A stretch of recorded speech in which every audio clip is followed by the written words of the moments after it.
When the plates came out, the judges lost their patience. These dishes were a culinary disaster, and Joe Bastiani was the most disappointed.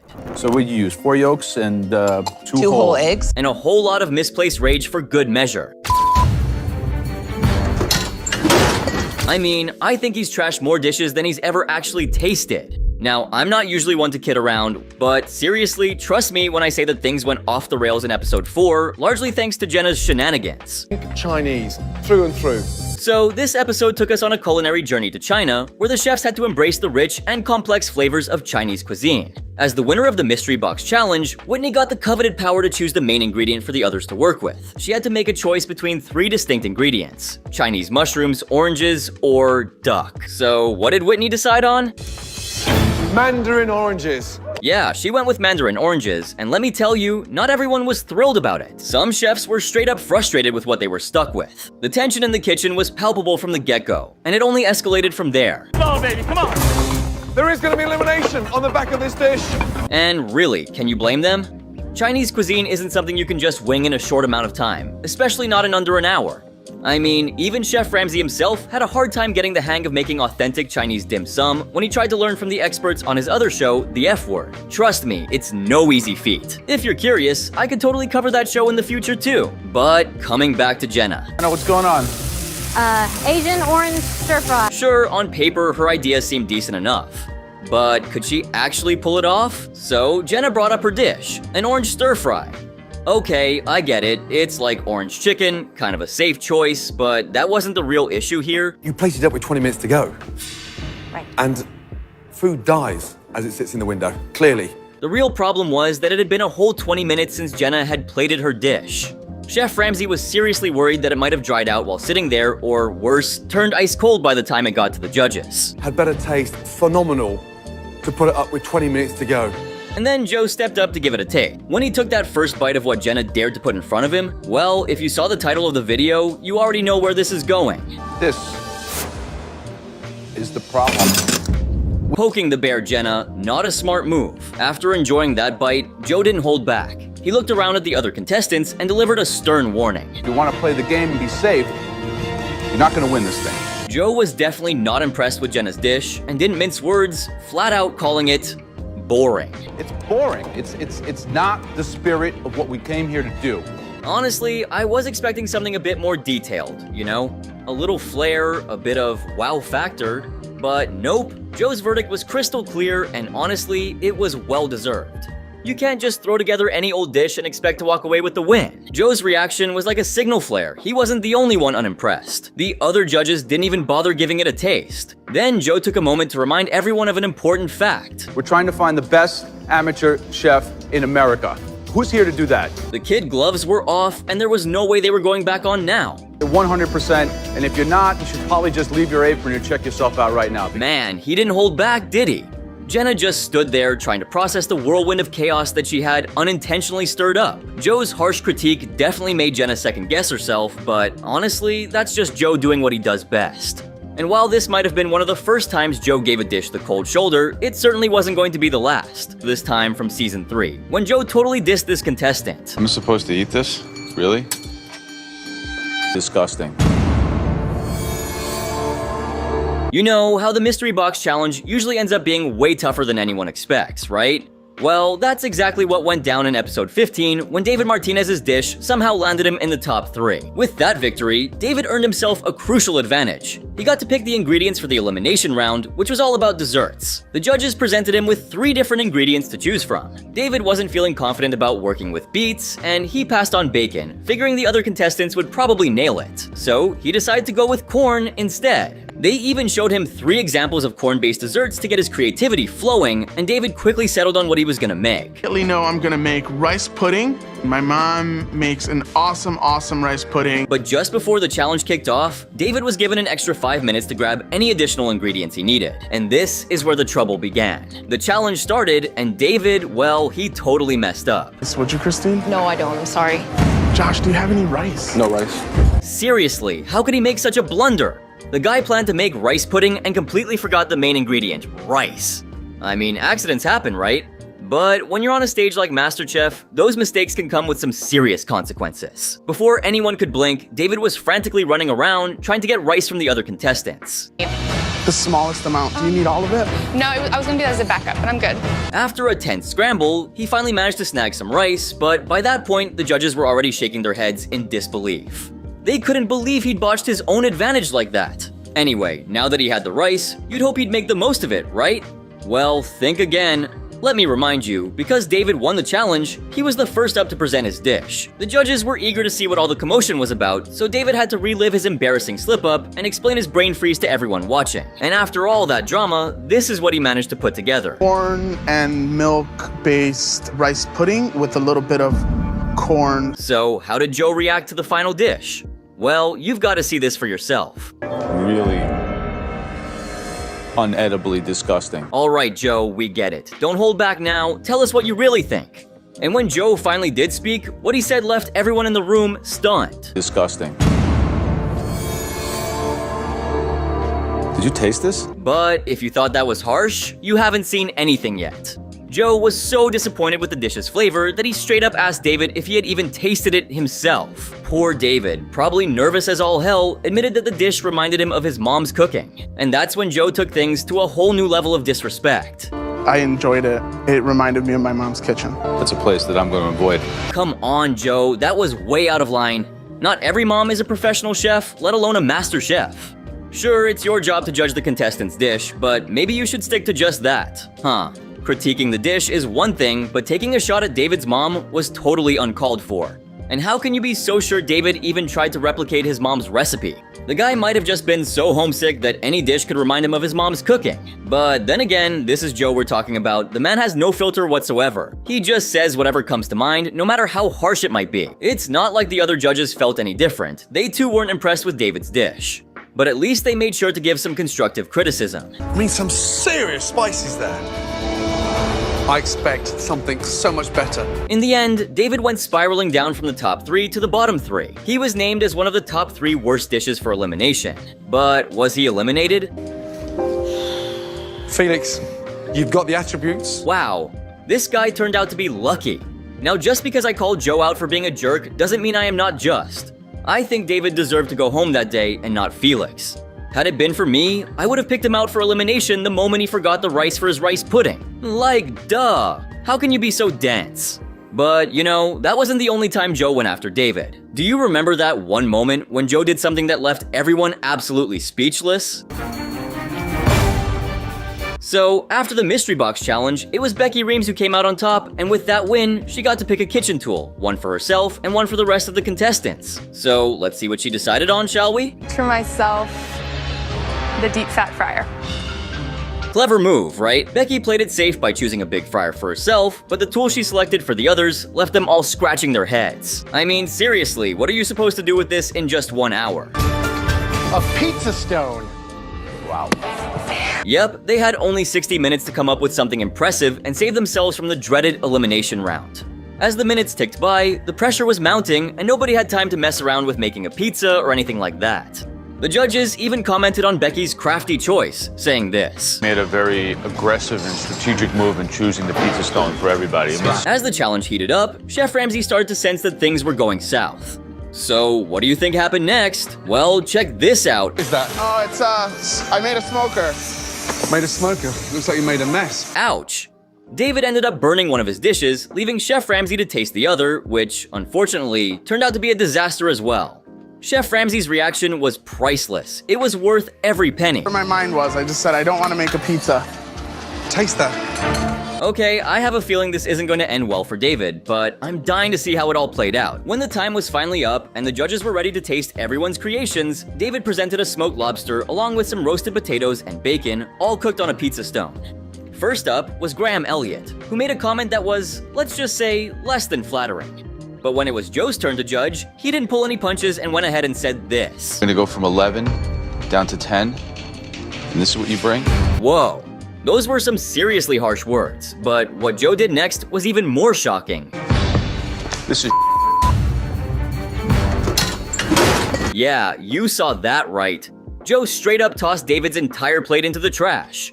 That's just brutal. He could have at least offered some constructive criticism, but no, he went straight for the jugular with that move, and to think this all happened in front of millions of viewers.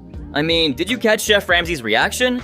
Take a look and tell me what you think. And you just fell 1,000 foot with nothing underneath you. See how Chef Ramsay delivered his criticism while still maintaining a level of respect? That's what I'm talking about. This guy is truly the greatest of all time.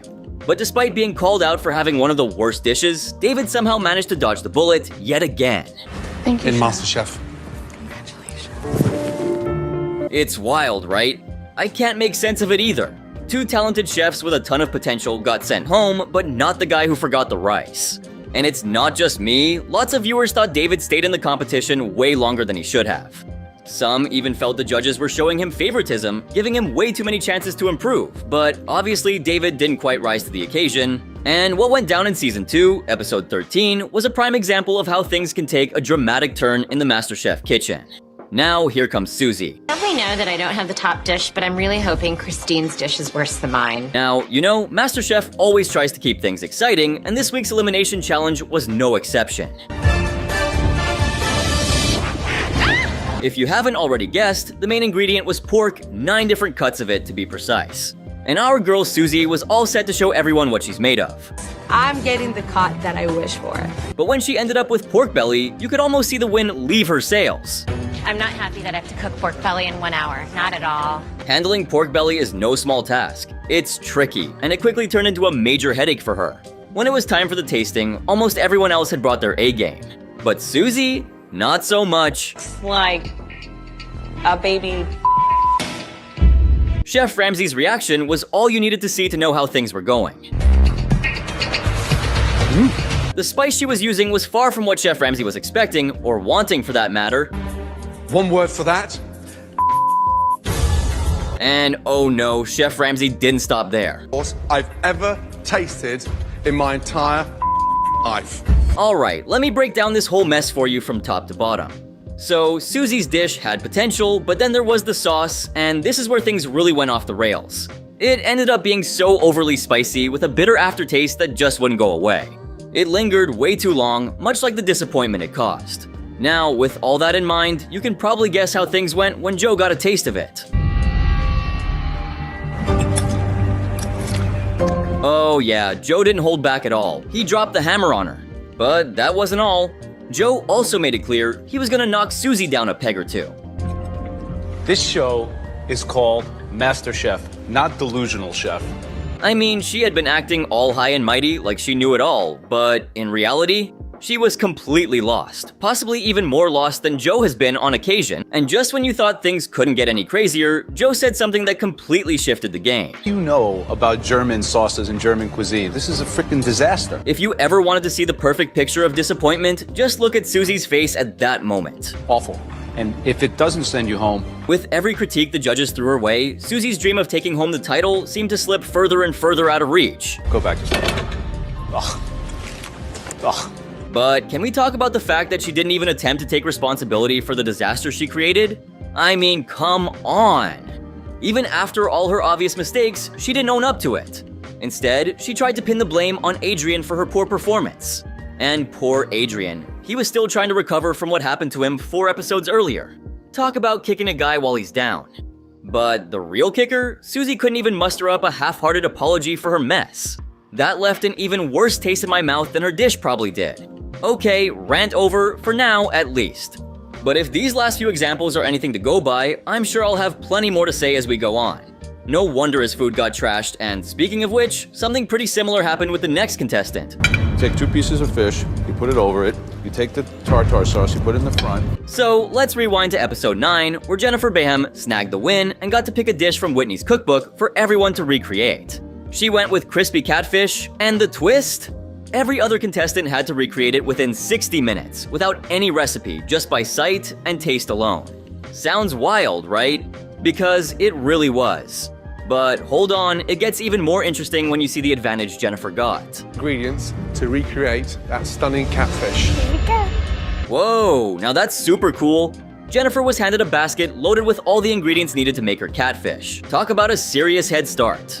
Now, here's where it gets really tricky. The rest of the contestants were left to identify all 29 ingredients in Whitney's dish just by looking at it. Yup, they had to memorize everything, and once the clock started, they had only 5 minutes to gather all the ingredients they thought they needed. As the chefs raced against time and fought to keep their cool in the kitchen, things took a dramatic turn. Turn off the gas. Just be very, very careful, okay?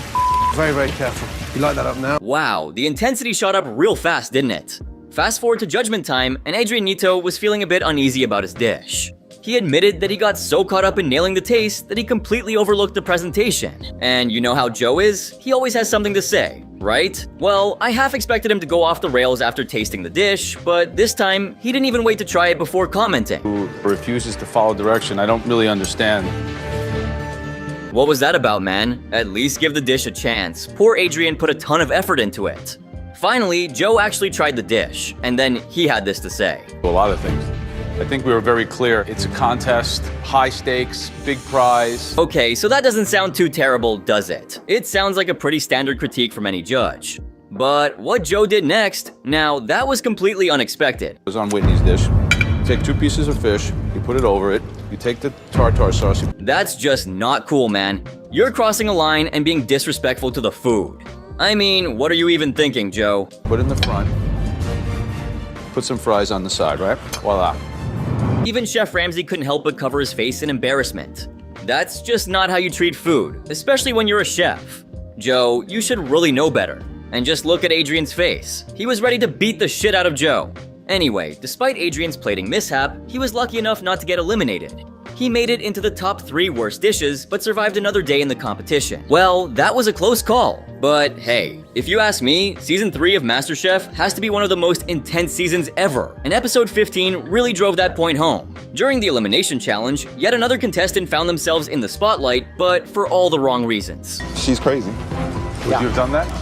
No, he had a huge advantage. So imagine this, Josh is standing there, sweat starting to trickle down his forehead as the details of the task he's expected to master are laid out in front of him. One of you will be making a dessert. But, of course, there was a twist. They had to whip up a dessert using an ingredient you'd never expect. Corn. That's right, corn. Not exactly the first thing that comes to mind when you think of dessert, right? Now, Josh started out pretty confident, but that confidence had all but vanished by the time he struggled his way through that nightmare of a challenge. With a corn-infused caramel. What he ended up with was a corn creme brulee with corn caramel. To be honest, it felt like it was doomed right from the start. And it looks like Joe agreed. One glance at Josh's creation, and you could tell he wasn't impressed. Appetizing. I think that's something we can all agree on. But wait, there was more. If you thought the presentation was bad, it didn't stop there. If that had been the end of it, we might have had another situation like Adrian's. But unfortunately for Josh, well, his luck ran out. Way too sweet. So, with things looking grim, Josh tried to be clever and started defending his dish, hoping it might save him some face. I don't think it's terrible though. But that move backfired in the worst way possible. No surprises there. You don't think it's terrible? I think it's terrible, and that's really all that matters, right? Yeah, you're right. Joe didn't hold back on his disappointment, but even then, Josh wasn't quite ready to accept it. That's bad. And then Graham jumped in with his own critique. Makes sense. Yeah. But it does not look appetizing. I just expect more from you. It was like an unlikely tag team, and they started chipping away at Josh's defenses. With every passing minute and each bit of criticism, it was clear that Josh was finding it harder and harder to take. By the time deliberations came around, Josh was probably holding his breath, heart pounding in his chest. The judges had made their decision, and they called up the 3 worst dishes of the night. Josh was definitely in hot water, but at least he had some company in his moment of doom. Felix and David were right there with him. So at least he wasn't alone in his misery. Fitter rolls, Felix, I mean, Those were so bad. As Josh stepped forward, bracing himself to meet his fate, something totally unexpected happened. you are going back to your station. Yeah, he made it through. Despite all the harsh feedback and the tough love, the judges decided to give Josh another chance. I mean, maybe they saw a hint of potential buried somewhere under that bizarre dish, but whatever it was, Josh's reaction was priceless. A mix of shock, gratitude, and sheer relief all rolled into one. Maybe even a bit of panic thrown in there too, considering he probably knew this wasn't something he'd be able to live down anytime soon. Gotta say, that was about as close a call as you can get. Now, let's talk about a season winner, yes, a season winner whose second chance made all the difference. I'm referring to Courtney from season 5. Just like Tanya before her, she was a force to be reckoned with that season. And considering she won it all, that should go without saying, right? In episode 4, Courtney faced off in the donut challenge. But things were about to turn out far more sour than sweet. Or rather salty. Right from the get-go, Courtney hit a snag when she forgot a crucial ingredient. I'm remaking my dough because I forgot to add eggs. Eggs! And that wasn't the only thing she missed. I don't have any yeast. Elise, did you grab any extra yeast? This left Arhan completely baffled, wondering what on earth she was up to. For donuts, then you're kind of stupid and you should go home. But, as they say, the show must go on. Courtney hustled to correct her mistake, pulling out all the stops, even resorting to a bit of sweet-talking to get her hands on some yeast lying around. She practically canvassed the entire kitchen, hitting up every contestant in sight, but no one stepped up to help except for one guy. You have the whole kitchen in here. Do you have any extra yeast? I love you. Francis, the sweetest guy you'll ever meet. Major props to him, seriously. But despite busting her butt in the kitchen, things took a nosedive during the tasting. And honestly, it seems to be a recurring theme in this video. When Chef Ramsay took one look at her plate, he was lost for words. Wow. And when he finally sliced into it. From the outside, the donut had that perfect, crispy exterior. But once he took a bite, it was a whole different story. They're salty. That's seriously salty. Salt. I'm not even kidding. Salt. This aired years ago, and I'm still not over it. I mean, how careless can you be? First, you forget the eggs, then the yeast, and even the freaking sugar? Seriously, what am I supposed to say to that? But there had to be some explanation, right? Picked everything up and kept going, and I didn't give up. You're sliding down the aerial. Graham didn't hold back either. He outright said that Courtney's donuts were like biting into rocks, nowhere near airy or fluffy enough. Imagine expecting a soft, pillowy cloud of donut goodness, but instead, you get this heavy, dense thing that served better as a paperweight. That's how far off it was. But it was Joe Bastianich who delivered the harshest blow. He just couldn't fathom how Courtney managed to mess up such a simple dish. It had to have happened when I was just rushing to get the second batch of dough. And then, he dropped this comment that hit her like a ton of bricks. It's hard for me to even like them. I'm sorry, Chef. No surprises that Courtney was handed a first-class, all-expenses-paid trip to the danger zone that night. Bit of a surprise. Courtney. In the end, it was Kira, who was nominated alongside her, whose fate was sealed instead, sparing Courtney from elimination by the skin of her teeth. Courtney, please put your apron on your bench. Your time is done. She must have been thanking her lucky stars that one chef's lack of passion was all it took to keep her in the competition and ultimately to win the whole damn thing. But you know what? This list wouldn't be complete without talking about Joe's craziest reaction ever in the history of the show. Trust me, it's one for the books.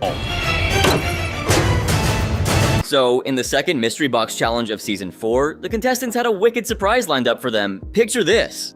There would be a rock star chef cooking up a storm and setting the bar sky high for everyone else, positioned right beside the home cooks. But who could it possibly be? Well, hold on to your chef hats because I'm about to spill the beans. Yes, it's none other than the culinary legend himself, the one and only Chef Ramsay, stepping into the kitchen to cook alongside our fearless competitors. Get ready for some serious culinary fireworks. As the competition kicked off, the judges were all eyes and taste buds, observing the contestants and tasting their dishes to identify the standout creations. And here's the kicker, the winner would receive a major advantage in the next round. Talk about high stakes. Once the competition wrapped up, guess who was the first to present their dish for judgment? You got it, Chef Ramsay himself. And let's be real, we all know his food tastes like absolute heaven. No surprises there. But then came the moment we were all waiting for, the big reveal. The judges were ready to announce the dish that impressed them the most. But wait, there's a twist. One dish grabbed the judges' attention, but not for the reasons you'd expect. And I know you're curious. What made it stand out? Well, let's find out. One dish stood out as appalling. One contestant, Howard Simpson, was left wondering who on earth had the nerve to serve sashimi to the judges. Like, seriously? So let me break the curiosity real quick. Howard, bring that dish up. Oh no, no one expected this. It's raw. It won't even separate. Chef Ramsay called out Howard for serving raw fish. He didn't hold back, saying the fish looked raw as hell and wouldn't even break properly. Normally, fish should separate nicely, not shred into a mess. After the judges finished examining Howard's dish, Joe took things to a whole new level by doing this. Are what sends you home. Whoa, he literally chucked the dish into the trash. Like, damn. I guess he wanted to make it clear that serving raw food won't fly in the MasterChef kitchen. If you keep that up, you're getting a one-way ticket home, buddy. I don't know what's up with Joe and his obsession with trash cans. Sure, serving raw food is a major mistake, but tossing it like that seemed pretty disrespectful, don't you think? What's your take on it? Anyway, during the elimination round, Howard had a chance to redeem himself by making some amazing cupcakes. But were they good enough to keep him in the competition for another day? Let's see what Joe's reaction was like. It's a nice, very kind of a light and airy cake. Impressive, right? That's the two-faced Joe for you. He had to say something nice about those incredible cupcakes because, let's be real, Howard deserved it. We can make up over a cupcake? Let's hope so. Good job, Howard. Thank you. And then Chef Ramsay tasted the cupcakes, and his reaction was just wholesome. Cooked to perfection. Start believing in yourself a little bit more. Man, I gotta say, it was so awesome to see Chef Ramsay giving Howard some much-needed encouragement after all the disrespect he had to endure. He's definitely the hero. A bit like you tonight. Good job. Thank you. Well done. And hey, if you pay close attention, you'll catch Howard at his peak of crying right here. I ended up doing it with a batch of cupcakes. It's good to be back on top. But no matter how skilled you are in the kitchen, if you mess up a dish, you're gonna get your ass handed to you on MasterChef. Sometimes the criticism can even make you shed a tear or two. Yeah, there are moments when the judges straight up disrespect you, but there should be some boundaries, man. Being disrespectful is just not done, no matter who you are. But Joe simply can't help himself. The man can barely get rid of the frown on his face. And there are plenty of times when he's been an absolute badass on the show. But the combination of flavors was so off here that Ramsay couldn't contain their disappointment. The idea for the challenge was sparked when Courtney, the winner of the Mystery Box Challenge, picked meatloaf as the star ingredient.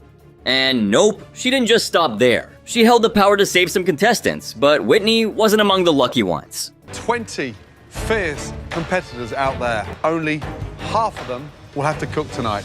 The Meatloaf Challenge kicked off, and Chef Ramsay was quick to share his expert advice.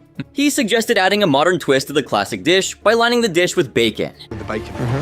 The actual mixture of the meatloaf, pork, beef, veal. Graham chimed in with his tips, emphasizing light breadcrumbs and the inclusion of mushrooms. The judges were united in their warning. Skipping the seasoning taste test was a critical mistake. The seasoning of the patty before they start cooking it, i.e. make your blend.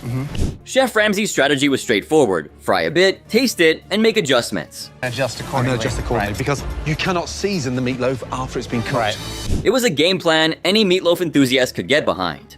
Whitney, who dreamed of finishing culinary school and saw MasterChef as her golden ticket, decided to put her own spin on the classic. Little Asian-style meatloaf with a mango glaze. I've made meatloaf a lot. Her dish was an Asian-style meatloaf with a sweet mango glaze. However, when she presented her dish, Dan was quick to call it pedestrian post-presentation. Chef Ramsay's critique was no less harsh. After taking a bite, he described her dish as bland and meatloaf dessert. Lemongrass and mango with a sauce. The meat is dry. He was particularly critical of the overpowering glaze. But unfortunately, you've taken a TV dinner and turned it into a TV disaster. As the results approached, Chef Ramsay announced that 3 of the worst dishes had been selected, with at least one contestant facing elimination. Stephanie was called out first, then Graham pointed to Dan, and Joe named the third. Chef Ramsay's critique was scathing, as he told Dan that he had taken a simple meatloaf and turned it into a disaster. But there was another worse dish. Courtney then revealed who was going home, emphasizing the importance of passion and love in cooking. She pointed out the lack of these elements in the dishes and predicted who would be leaving. Courtney. Yes. Tonight. Whitney was the one called out. Chef Ramsay confirmed that she was the worst, and Stephanie was relieved as she returned to her station. I'm most upset that I had to leave this early due to something so simple as meatloaf. Whitney, heart heavy, took off her apron and walked away, determined to start over at home. She was disappointed that a simple meatloaf could lead to her elimination, but was resolute in her decision to keep pursuing her culinary dreams. In the end, the Meatloaf Challenge wasn't just about cooking. It was a lesson in handling pressure, facing criticism, and staying true to one's passion. However, what happened in this next case was even worse. In Season 9, Episode 7 of MasterChef, the Elimination Challenge took a dramatic turn as the home cooks who hadn't excelled in previous challenges faced off in a nail-biting showdown. Cesar, the winner of the previous challenge, wielded the power to decide the nature of this elimination round. And his choice? Churros, a classic treat presented by none other than Alexi Lalas. Churros with chocolate sauce. Oh my God. Known for his soccer career and now a prominent Fox Sports analyst, Alexi reminded everyone of Fox's coverage of the World Cup before unveiling Cesar's choice. However, Cesar's role as team captain came with an incredible advantage. He was able to send 10 contestants to safety on the balcony, leaving the rest to battle it out in the kitchen. The remaining chefs were tasked with creating delicious churros and a chocolate sauce in just 30 minutes. Contestants to join you in safety up on the balcony. 10?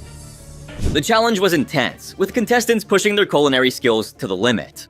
Among them was Alicia, who initially seemed confident, having made churros before. She took a bold approach by tossing her freshly fried churros in cinnamon sugar with an aggressive flair. Alicia showboating? Yes, we don't need to do that. All you're doing is beating those things up. Her attempt to make an impression, however, backfired.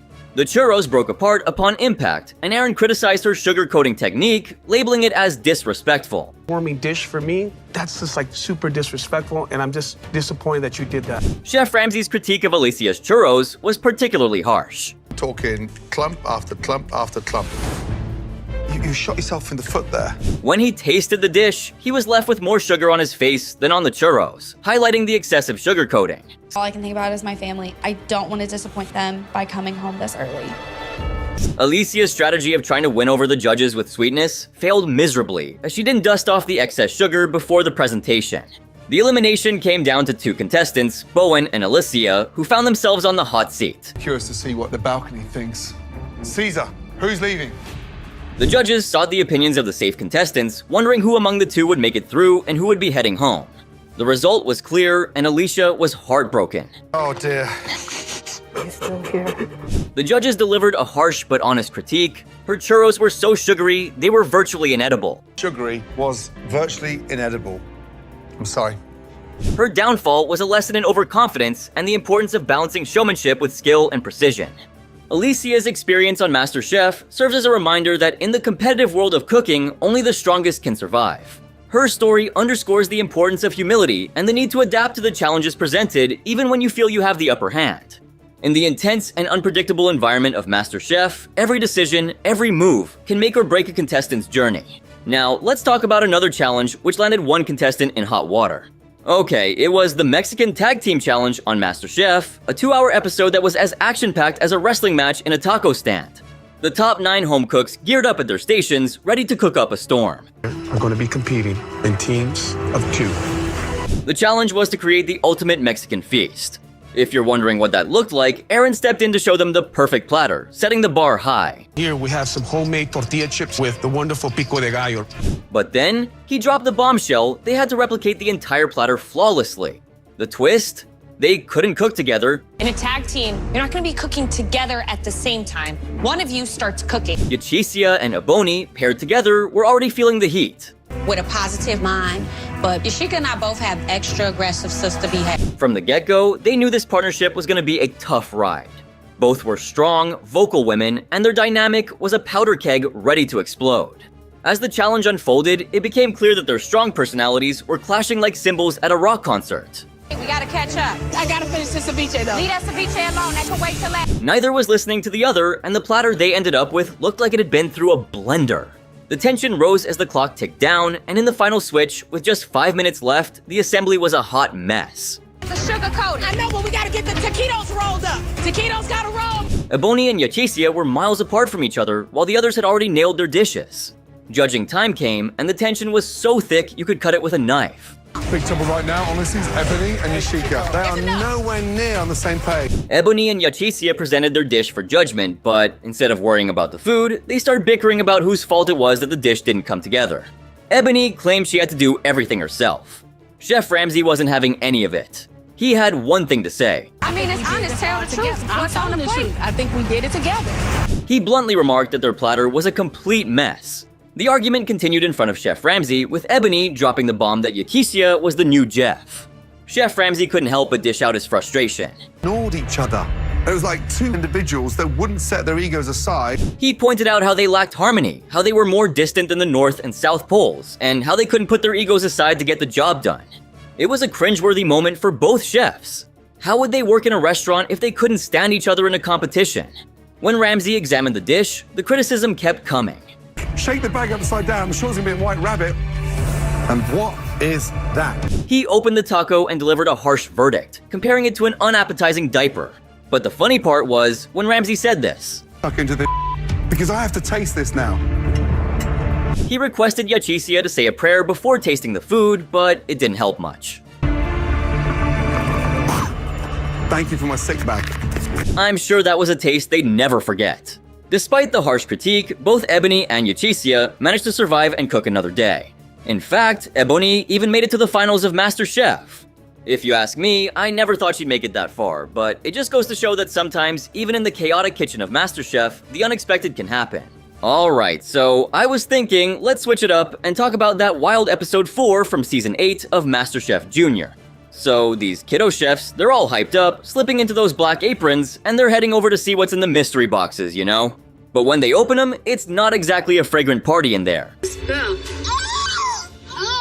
Today might not be such an easy challenge. Turns out, the boxes were full of surprises that weren't exactly the good kind, like a big ol' monkfish, an octopus, some crickets, frog legs, and a bunch of other stinky stuff. The kids were freaked out. But Chef Ramsay was all cool, telling them that with a bit of creativity and some skills, they could turn these funky ingredients into a gourmet feast. But one of the young cooks just couldn't pull it off, no matter how hard they tried.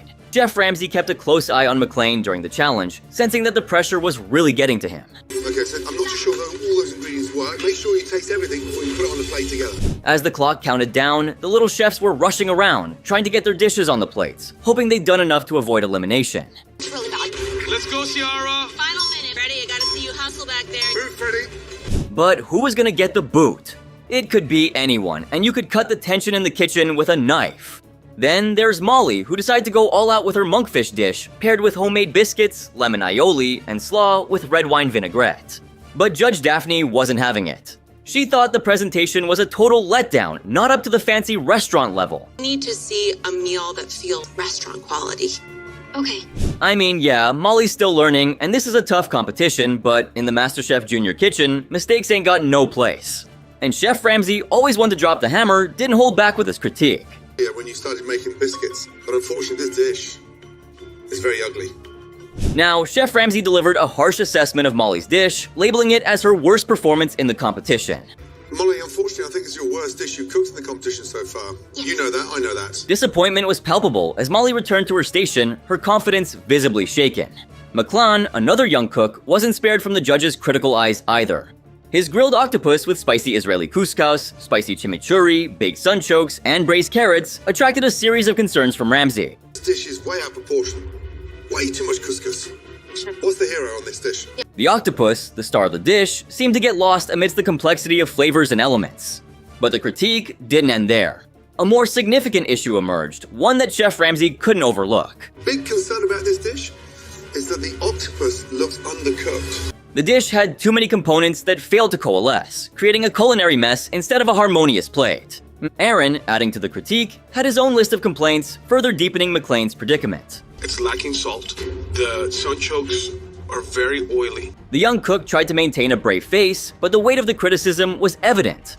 Chef Ramsay kept his feedback concise, allowing McLean to return to his station, perhaps to reflect on the feedback and regroup. 2 dishes had fallen short, each with a myriad of elements that failed to come together. I'm so sorry.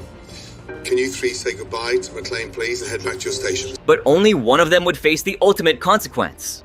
McLean's journey in the MasterChef Junior kitchen came to an end, the result of the poor execution of his dish. I'm so sorry. Can you 3 say goodbye to McLean, please, and head back to your stations? Tears welled up as he bid farewell, a poignant reminder of the emotional roller coaster that is part of the competition. However, Chef Ramsay, demonstrating a softer side, offered words of encouragement. You've been amazing in this competition, okay? Think what you've done, think we've achieved. Promise you're going to continue cooking. It was a small consolation, a pat on the back that acknowledged McLean's efforts amidst the harsh reality of the culinary challenge. Moving on to the next contestant. You see, Helene unexpectedly entered the competition a bit like jumping into a deep pool without knowing how to swim. Picture this. During season 3, she whipped up a risotto dish, but it didn't exactly have the judges reaching for seconds. A basket. Oh, God, I could scream. She thought outside the box, crafting little baskets from burdock root to hold scallops. But Ramsay wasn't impressed, swiftly criticizing the baskets and her undercooked risotto and raw scallops. Perhaps. That's not perhaps. It's definitely undercooked. Joe Bastianich joined in, not holding back his thoughts. He grabbed some of Helene's food and made his point. Go in the garbage basket. Joe also emphasized to the other contestants that they were looking for serious cooks who could handle the heat of the competition's kitchen. This incident was a clear reminder of the high standards in the MasterChef kitchen, and Helene had a tough time keeping up. But this wasn't her only rocky moment. In the fresh versus canned elimination test, Helene was asked to cook something specific. She's definitely not a threat. He's on his way out. And who's gonna have to cook that? She interpreted the gift from Ryan as a strategic move, thinking he saw her as an easy target. But despite the pressure, she handled the crab with confidence. I know how to pick a crab, and I know how to season a crab. She even gave fellow contestant Tanya a hand with her live crab.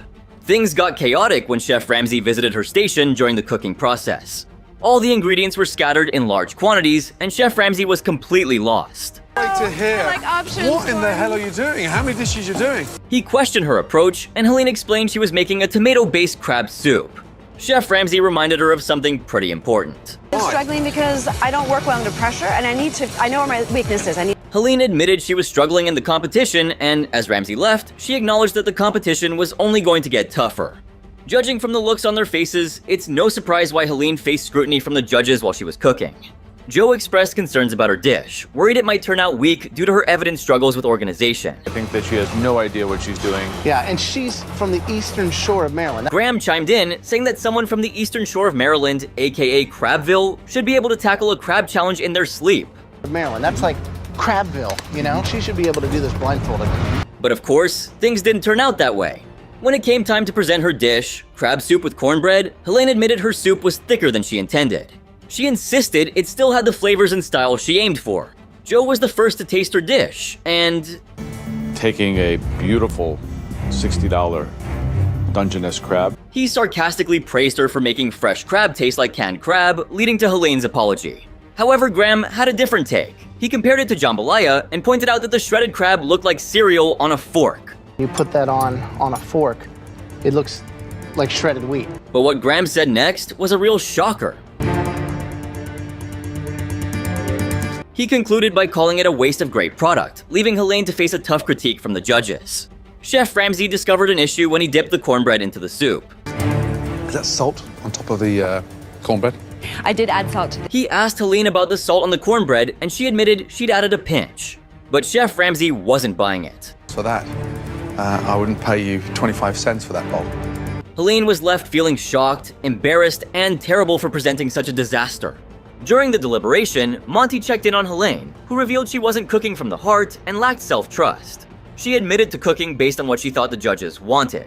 Helene ended up in the bottom 4, and after Frank and Mike returned to their stations, Ramsay advised her to step up her game if she wanted to pursue light, healthy cooking. But despite her best efforts, Helene was ultimately eliminated due to her consistently poor performances. Thank you. Please put your apron on your station. Before leaving, Ramsay offered her words of encouragement, telling her to keep her head high while continuing to learn. It was a tough but valuable lesson in the high-pressure, high-stakes world of MasterChef. But what happened in episode 5 was even worse. The contestants were thrown into a culinary gauntlet where they didn't know their ingredients until they reached the pantry. I'm feeling amazing right now. I'm feeling like I'm in the driver's seat of this competition. Jesse, the winner of the first challenge, held the reins as he handed out baskets, dictating whether the contestants would cook savory or sweet dishes. Regular baskets were for savory, those with a bow for sweets. I know immediately that Ryan is gonna give me the canned crab. Jesse took on the role of puppet master, distributing sweet baskets to those he perceived as the weakest. Veronica, Olivia, Tommy, Katrina, and Justin all received the sweet challenge. I knew it. Okay, how's it wrapped up? No, it's not wrapped. It's not wrapped. Justin, an 18-year-old school kid with a serious attitude towards his future, was indeed the youngest contestant in the game. As the 1-hour cook-off began, Justin chose to tackle corn profiteroles. I'm probably gonna take Ryan down after this. He got to go after giving me this bad crap. Graham and Christina, the judges, sampled his batter and offered advice. Christina suggested that a touch of salt or acidity could elevate flavors, but Justin was confident he'd added salt. However, Christina wasn't convinced and fired back with a stern reminder. And he knows that live crab is definitely much better than the canned stuff. Justin looked back, clueless as tensions simmered. It was a moment that indicated the kitchen was about to get spicy. Pressing on, Justin prepared sweet profiteroles filled with creamed corn and drizzled with candy corn caramel. But I'm not gonna give Ryan the pleasure of seeing me sweat. A sugar overload was on the plate. Chef Ramsay took a taste, and his expression told the story disappointment. I'll be happy to have the last laugh when Monty is walking herself out of the MasterChef kitchen. The dish was overly sweet and undercooked, far from what Ramsay expected. He was visibly disappointed. As Justin faced the judges, the big question came. What did you learn? What were you smoking when you came up with the idea of a crab scotch egg? Caught off guard, Justin stammered, acknowledging his mistake. Chef Ramsay's look said it all as he walked away, leaving Justin to ponder his choices.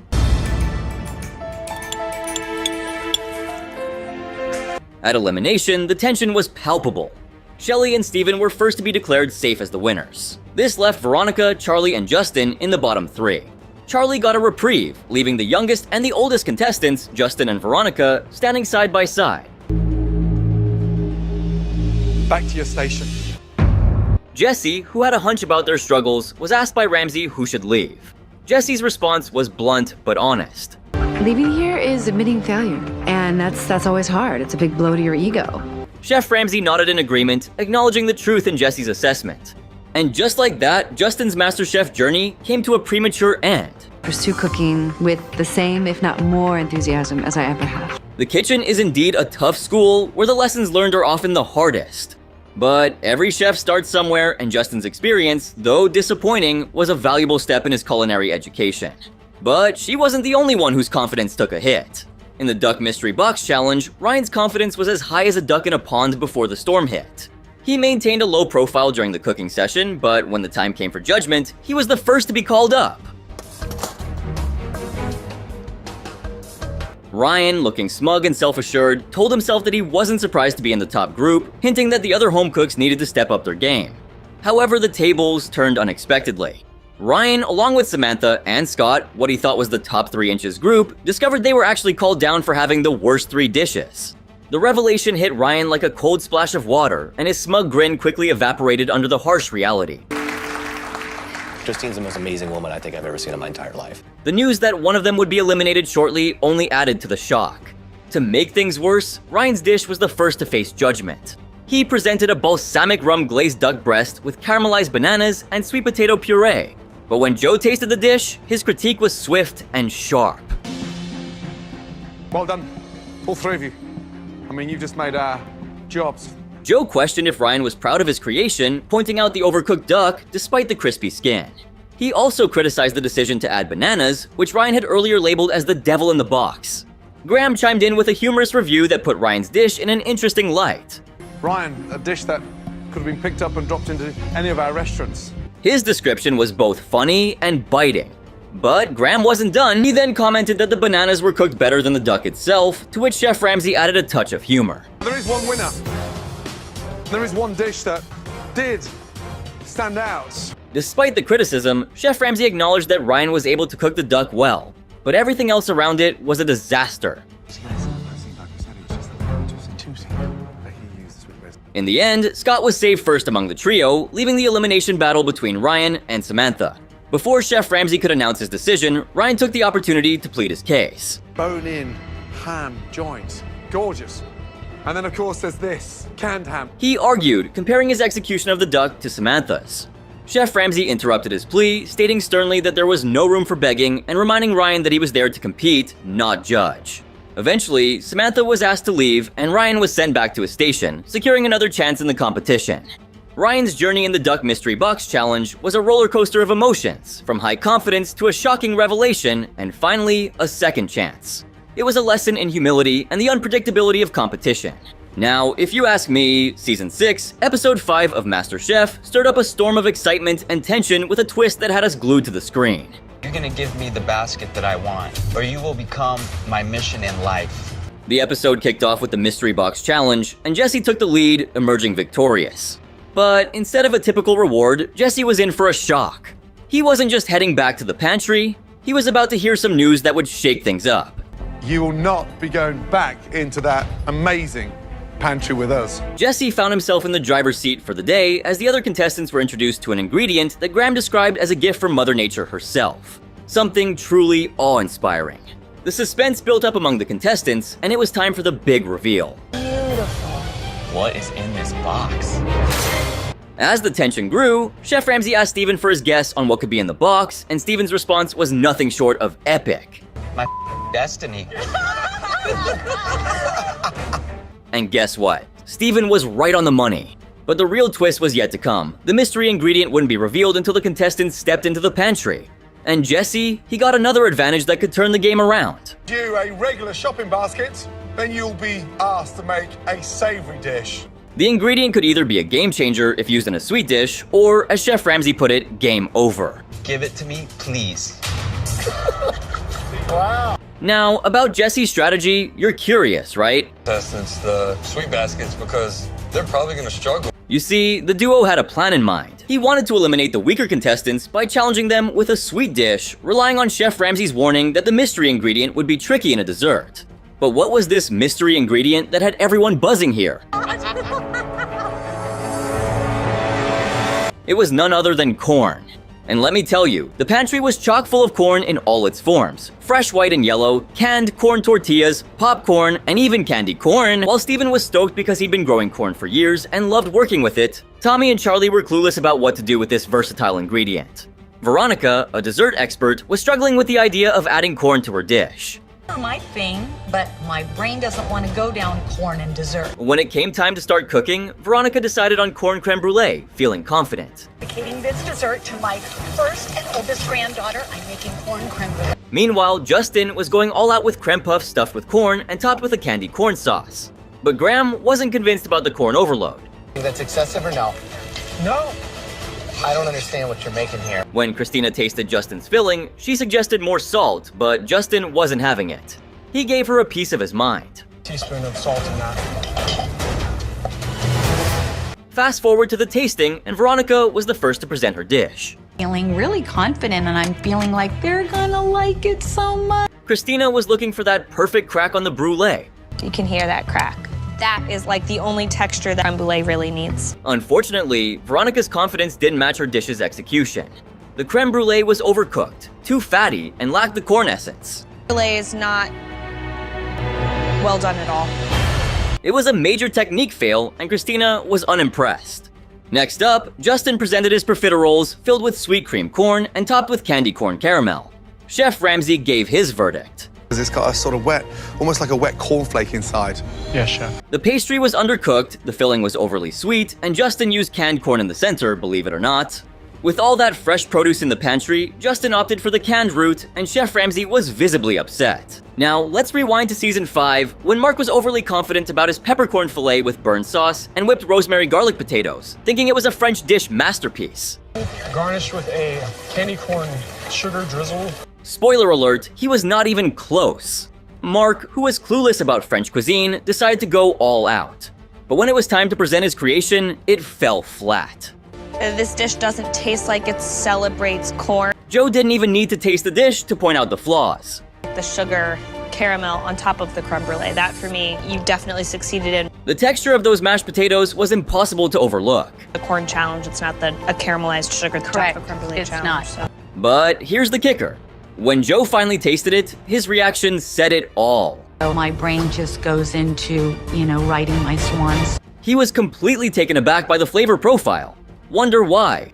Because Mark added an unexpected ingredient, raw flour, along with traditional ingredients. Mark tried to fix his runny mashed potatoes with raw flour. He wanted to thicken them up, but his little hack didn't work.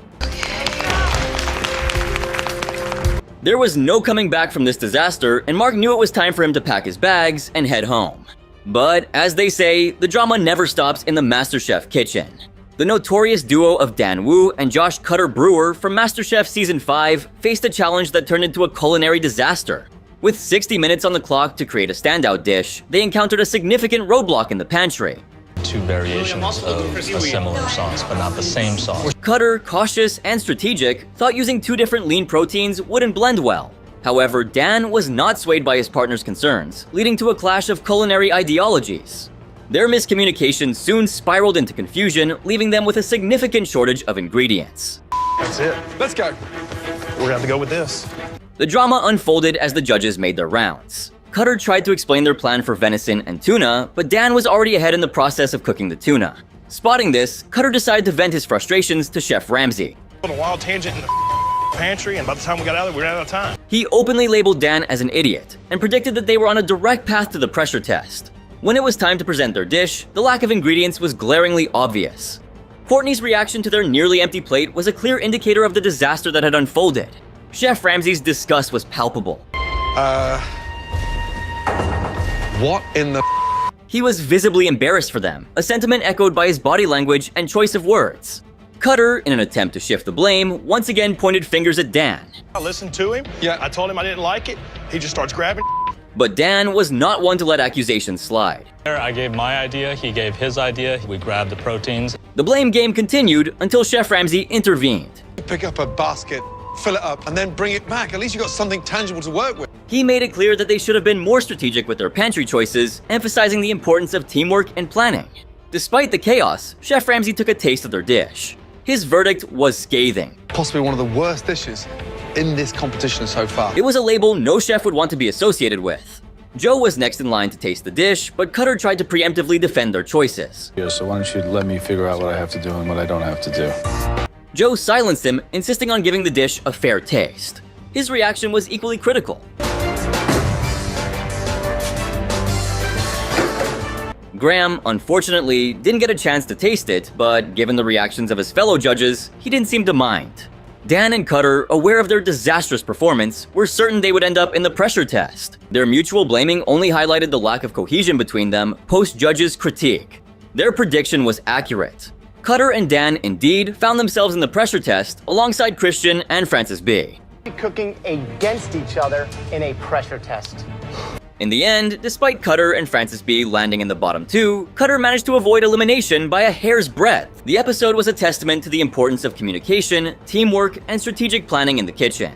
A lesson learned the hard way by Dan and Cutter amidst the high-pressure environment of MasterChef. So that's a wrap on today's video.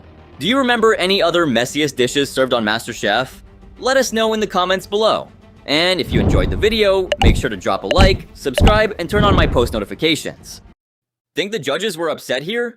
You've got to see the next video where one contestant's dish was so bad, the judges couldn't even stay in the room.